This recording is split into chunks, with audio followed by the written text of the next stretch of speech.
क्या आप यकीन करेंगे कि हमारे प्राचीन ग्रंथों में एक ऐसे शिव भक्त का वर्णन मिलता है जिसकी पूजा का तरीका ही महादेव पर पत्थर चढ़ाना था। दक्षिण भारत के पवित्र शैव ग्रंथ पेरिया पुराण में एक ऐसी सच्ची और अद्भुत घटना दर्ज है जो आज भी लोगों के रोंगटे खड़े कर देती है।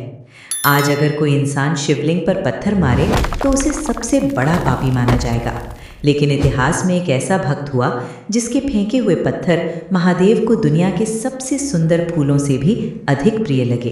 ये कहानी है कांचीपुरम के पास रहने वाले महान संत शाक्य नायनार की।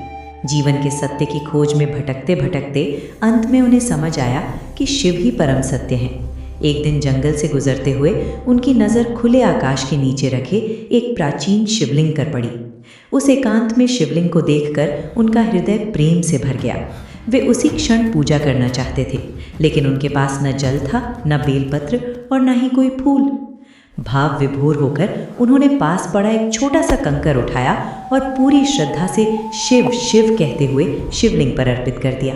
दुनिया की नज़र में वो पत्थर का प्रहार था, लेकिन महादेव के लिए वो एक सच्चे भक्त के हृदय से निकला कोमल फूल था। उस दिन से शाक्य ने एक अनोखा नियम बना लिया। जब तक वे शिवलिंग पर पत्थर अर्पित नहीं करते, तब तक अन्न का एक दाना भी ग्रहण नहीं करते। सालों तक यही चलता रहा, लेकिन एक दिन वे किसी काम में इतने उलझ गए कि अपनी इस अनोखी पूजा को करना भूल गए। शाम को भूख से व्याकुल होकर जब वे भोजन करने बैठे और पहला निवाला मुंह तक ले गए, तभी अचानक उनके हाथ रुक गए। उन्हें याद आया, अरे आज तो मैंने अपने महादेव को प्रेम अर्पित ही नहीं किया।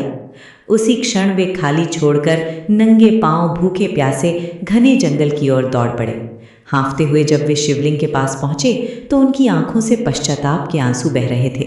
उन्होंने तुरंत एक पत्थर उठाया और रोते हुए पूरी भावना से शिवलिंग पर अर्पित कर दिया। जैसे ही वो पत्थर शिवलिंग से टकराया, एक महान चमत्कार हुआ। पूरा जंगल दिव्य प्रकाश से जगमगा उठा।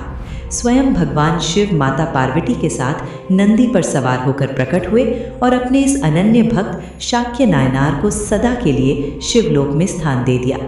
आज भी तमिलनाडु के प्राचीन शिव मंदिरों में 63 नायनार संतों के साथ शाक्य नायनार की मूर्ति स्थापित है।